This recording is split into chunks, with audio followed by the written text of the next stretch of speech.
you could forget what people said to you, or, but you always remember how people made you feel, right? Hello, class. So I wasn't planning on talking about this again, but it turns out there are some developments and I wanted to share them with you. The third annual Woolen Folk Yarn Festival was, to put it very lightly, an absolute disaster. Accessibility concerns, communication issues, unsafe vending conditions, and torrential downpour turned what should have been a fun day, relaxing and enjoying community and yarn, into a muddy nightmare. If you haven't watched my previous video about Woolen Folk, stop this one and go watch that one now. I won't be going into any of the nitty-gritty details of what actually went down at this event, and I feel like that context is important to know for this video. Don't worry, I'll be here when you get back. If you choose to move forward, you do so at your own risk. Everyone pull out one of your projects and we'll wait for them to get back, okay? Are they gone? Okay, did you see their outfit? It was so cute. Okay, welcome back. If you just watched my other video, now you're coming back, so let's get into it. Following this big backlash in response to the event, people are wondering if the vendors can and should be seeking legal action for breach of contract and just like overall not being safe at this event. I want to spend the first part of this video sharing some updates about financial restitution offers that were sent to the vendors. Then I'll briefly cover some additional background on Felicia Stenhouse Eve, the owner of String Things Studio and the main organizer of this event. And I'll finish the video off with some analysis and commentary of why I think this event flopped so hard. But before we get into it, let's hear a quick word from the sponsor of today's video, Scentbird. Scentbird is a fragrance subscription service that lets you try out a new designer fragrance every month for just $17. They offer affordable and flexible subscription plans, so once you've found your signature scent, it's easy to skip or cancel at any time. Scentbird also carries both perfumes and colognes from designer brands like Prada, Gucci, and Versace, so you can try them out without having to buy a whole bottle. After trying Scentbird for a few months, here are some of my favorite fragrances that they sent me. Get it? Sent me? Sent me? Never mind. First up is the Avant Persian Sunset. This one has flavor notes of peppercorn, berries, wood, and violet. I love how this one is fruity but also sweet and like woody at the same time. It's one I wear when I want to feel a little bit fancier and like more elevated, I guess. Next is the Roja Elixir. This one has notes of rose, raspberry, peach, and vanilla, and it's very ethereal, enchanting, effervescent. You get it. And the last one is the Grace de Monaco Ambre Sereine. This one has notes of pink berry and mimosa, plus layers of bergamot, orange blossom, and lavender. This one I've been wearing the most. It's kind of become my like daily go-to. Make sure to click the link below to visit Scentbird's website and my code MOMENT for 55% off your first month at Scentbird. That's only about $8 for your first month. Thank you, Scentbird. Let's get back to it. At the beginning of March 2024, vendors began sharing on their social media some of the offers that they got for restitution from their losses at the Woolen Folk Festival. A reminder for context, vendors paid around $800 to $900 for a 10 by 10 foot booth, which is a higher cost than comparable festivals in the area. In addition to these costs, many were flying in or shipping their stock from other states. And of course, they also had to cover things like accommodation, food, and compensation for any employees that they brought to this event. Super long story short, because of this poor planning and the inability of the attendees to actually shop the booths like they had planned, many vendors walked away from this event with far lower sales than they had anticipated. And for reasons completely outside of their control, like their booth being set up on a stairwell where people couldn't really get to it, or their booth space being so muddy and waterlogged that nobody could actually enter and look at what they had. About a week after the event, around 30 of the vendors reached out to Felicia's team to request full refunds for breach of contract for a combined $27,150. Maria Silvia discusses what happens in this article written for the Times-Union. She says, the group's email outlined how Stenhouse Eve had failed to fulfill the contract, including changing the venue and failing to provide adequate space, amenities, promised swag bags, accessibility, and more. Some vendors did not request reimbursement and rather signed in solidarity with others. These vendors were then given an offer in November, which they turned down because it was too low. They received a second offer in December, which was up to half the registration costs, which they also turned down. And then they weren't given another update until February 29th, 2024. And that was only after some of the vendors had sent 2 follow-up emails because Felicia was just so hard to get in contact with. Sylvia continues saying, Felicia's offer withheld all reimbursement from vendors who declined contracted space or who received negotiated space inside Foreland. Vendors who were shorted would receive between $8 and $250 for the square footage they were promised but did not receive. Vendors who had an outdoor booth would get back 10% of their registration fee, according to the emails. So yeah, these vendors have been waiting for 4 months. They received this offer and they're thinking, okay, surely now it must be a fair offer, right? Many of these vendors spent thousands of dollars on an event that was not only not profitable, but was just like a miserable experience for all of them. And their access to making sales was just throttled by poor event planning. One vendor, Megan Granger, requested a full booth refund of $800 and was offered $250, which seems to have been one of the highest offers, at least out of the vendors that I've seen post or were in contact with the Times Union for this article. Another vendor, Lila Lawless, requested a refund of $900 and was offered $90, plus, get this, $38.58 for weatherproofing materials she had purchased. Okay. Another vendor, Home Row Handcraft, was offered $16. This was in response to a partial refund request for the booth not being the actual 10 by 10 space that they had paid for. Part of the reason why this offer in particular is so low is because the organizers said they had video proof that the space actually was a 10-foot by 10-foot square, but the reality was, because of, again, the flow of traffic through the event, there was a footpath that cut through this booth space. So even though the space was technically inside the booth, there was no way that this person could set up any product in that part of the booth. And so it was completely unusable. Apparently, many of the vendors were also offered $0 restitution. And then the real catch of this very lowball offer is that any of the vendors who accept the offer had to sign a contract saying that they would not publicly speak negatively about the event. Does this hold up legally? Threatening to sue is free, and actually filing a case over $16 probably is not going to be worth it for the Woolen Folk people. If one of these vendors were to accept their offer, receive their $16 check, and then go on to continue posting, are they going to do anything about it? It's going to cost them more money than it's worth, probably. So yeah, they're trying to buy the silence of these vendors with like lunch money. So here's what this contract says.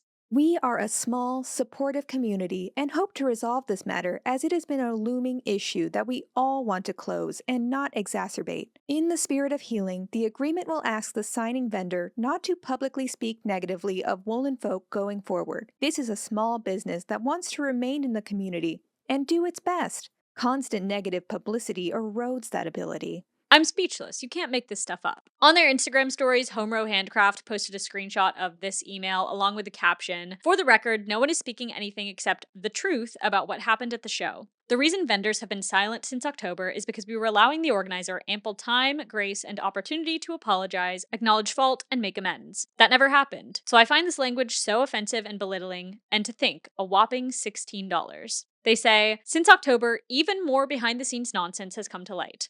Nothing has been resolved, no apologies, no remorse, no contact, no accountability. In the spirit of healing, hilarious. This transactional trash gag order is actually how you yourself erode your own ability to remain in the community.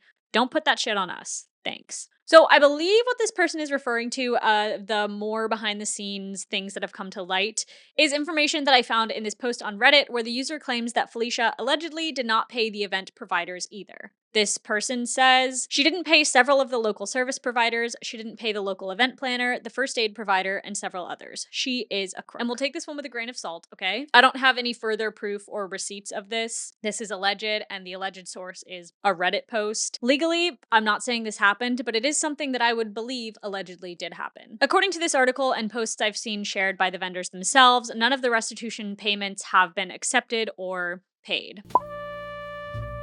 In the last video, I talked briefly about some of Felicia's past money problems, but let's talk about a few more. In 2020, she turned to GoFundMe as a way to get enough funding to keep her yarn store open. And according to the publicly available New York State court records, she has had several more legal run-ins and problems with both fulfilling contracts and making payments on time. Also in 2020, String Thing Studio had to pay $13,000 to the Workers' Compensation Board of New York for defaulting on payments. In March of 2022, String Thing Studio was served an eviction notice and had to pay $12,000 in rent and back rent. In May of 2022, Felicia had to make a payment of $7,149.38 to Cascade Yarns for a $5,500 non-payment in 2020. It looks like the case went to mediation, but then they sued her again in 2021 because she didn't make the payment on time, and then it took until 2022 for her to make the payment. And these are only the most recent examples of money troubles and fulfilling a contract troubles. I mentioned in the last video that Felicia was a licensed podiatrist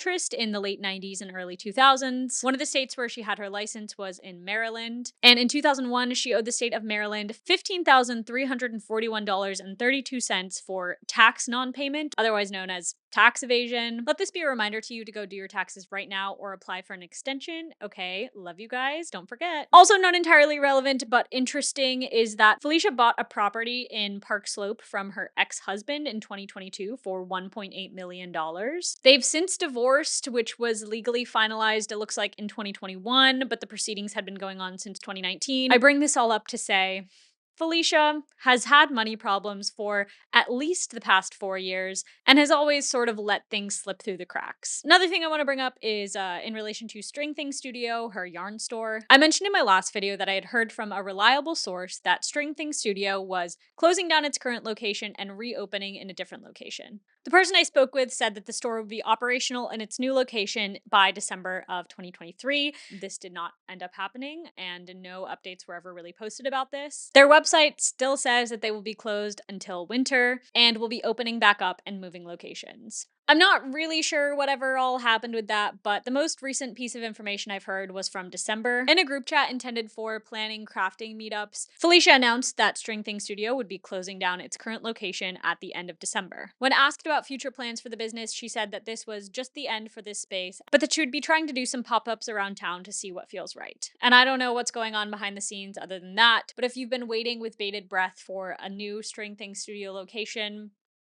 doesn't look like it's gonna happen, but this is getting into the realm of speculation. That's kind of all I know. And it is really a shame, I think, because while it's clear that Felicia struggles with event planning and money managing, she does have a passion for creating community. And in many ways, that's what this yarn store was for a large group of people. So it's disappointing that that's not a part of the community anymore. So yeah, what went so wrong? In her statement to the Times Union, Felicia attributes the disappointment of Woolen Folk 2023 in large part to how successful the event was in previous years. Many attendees cited the smaller, cozier atmosphere of Woolen Folk as being a lot more manageable and enjoyable than the larger Rhinebeck events. Felicia says, "Our first two events in 2021 and 2022 were very well received with over 90 vendors and 3,500 guests. The events were stellar and exceeded the community's expectations. So much so that additional vendors and guests were registered for our 2023 festival. It goes without saying that 2023 did not unfold according to plan because a relatively last-minute venue change required us to adjust, and the weather made matters even worse. So yeah, the past events went really well, people loved them, and that's why this one was so bad. Not the Mud City, not the completely inaccessible last-minute changed venue, not the bathroom on the scary 5th floor, not the cardboard put down on the mud for people to slip slide all around, not the lack of maps, signage, or communication to the vendors or the attendees. No, it was because they set the bar too high the first few years, and people loved it so much." Irina from Fiber Chats did a really interesting interview with Felicia after the second year of Woolen Folk. This video is a fascinating conversation where they discuss what really goes into planning a fiber festival. Irina's a great interviewer, by the way. If you're interested in this story, you should totally go watch this whole video. I'll link it in the description. It's interesting to see this all with hindsight. One of the biggest things that I noticed from this interview and this point in time that made the previous 2 years go more according to plan was Felicia's co-founder, Catherine Clark from Brooklyn General Store, and the production team that they hired to help them with the event. So Catherine was not a part of the 2023 Woolen Folk planning at all for reasons that have not been made public. But with the hindsight we have now of the disaster that this third annual festival was, this video interview is even more interesting. When Felicia was asked about the things that were important in finding a venue, she said it was important for a venue to be accessible, pretty, and to have a place to sit and for people to hang out and chat. And the actual venue was important too, something that was accessible and pretty and someplace you'd want to actually sit and just enjoy the time and not just kind of run through and go to the next thing. Felicia also talks pretty extensively about how she wanted to create an experience. She sure succeeded there. You could forget what people said to you or, but you always remember how people made you feel, right? And we wanted people to feel like they weren't being rushed, that they were important. We want to show you all the things. We want to make sure we had all the things that we as human beings would have liked to have seen at a festival and hadn't seen necessarily. Also in this interview, Irina asks Felicia about some of the mistakes that they made in the first 2 years that they want to improve upon for the third year. Felicia referenced the check-in process and parking problems, and then kind of went on a tangent about how hard it was for people to want to talk to her at the event so much. Well, you mentioned also that you learned from the mistakes of the first year and you changed things around for this year. Hmm. Were there any mistakes that you can think of that you need to For this year, yes, next most year. definitely. Like the check-in process was a lot because everybody, I mean, we had sold 2,500 tickets before we even opened the gates. And then we had people that were showing up at the day of buying tickets, right? We could have used more volunteers, and we thought we had more than enough that we needed. I know I was everywhere. Like I was at the check-in booth, I was at my own booth, I was at the merch booth, and then I hosted all the podcast patios. And along with that comes a responsibility, a celebrity, if you would say, that can be a little overwhelming. Parking was definitely a situation that we have to deal with because the space only has so many places that you can park. You know, we had asked, should we have a shuttle to bring people over? And they were, oh no, it's not a big deal. But it literally biblically rained the day before. Right. And so there was a huge, the pathway from the lot to the venue was a muddy mess, right? This feels pretty poignant to me because they were pretty aware of the problems they had the past few years, and they just like didn't really do anything to fix them, and then the problems just got worse the year after. And most importantly, she says, when you look at the list of things that, you know, wrong to right, we did more right than we did wrong. Irina pokes at her a little and asks a controversial question, which is basically, you're charging a lot more for ticket entry than these other events. Do you think that's a problem or a concern? Was that a concern for you? Like, were you concerned that you charging way more than all the other venues in the area? No, and I'll tell you why. In response to additional concerns that some vendors had about asking their supporters to come to an event with ticket prices so high, Felicia basically said, that's none of their business. My position was, that's not really their place. You know, like if you can pay your vendor fee and we provide this great venue for you to be able to host these people, they should just be excited that we actually have customers who are willing to pay $55 to come in and then shop. Felicia has great ideas. You can't deny that she has a proclivity for building community, but has just shown time and time again that she can't handle the business or money side of things. She has a track record for not paying on time, not fulfilling contracts, and generally being slow about communicating on legal issues. These are not things you want to have from someone running a big event. The more that comes out about this event, the more clear it is that the disaster of the festival was not a fluke or a chance happening. It was the result of genuinely poor planning right from the core of the event that only became exacerbated once Felicia lost her co-planner and did have bad luck with the weather. I personally don't see a way for her to come back for this. As sorry as she is, as hard as she tries to drown out this negative press, I just don't see a scenario where fiber artists decide to trust her again to put on another event. But as always, only time will tell. Thanks again to Scentbird for sponsoring this video. Make sure to click the link below and use my code MOMENT for 55% off your first month at Scentbird. Hey, did you guys see that video on youtube.com about the woolen folk disaster of that event we approved? I did. I'm extremely offended. That's not what I sound like at all. That's not what any of us sound like. With all due respect, I think she got me spot on. They got you spot on? With all due respect, that's just a little confusing for me. Dude, chill. Don't be weird. I was just trying to talk about this so that I could show you the video.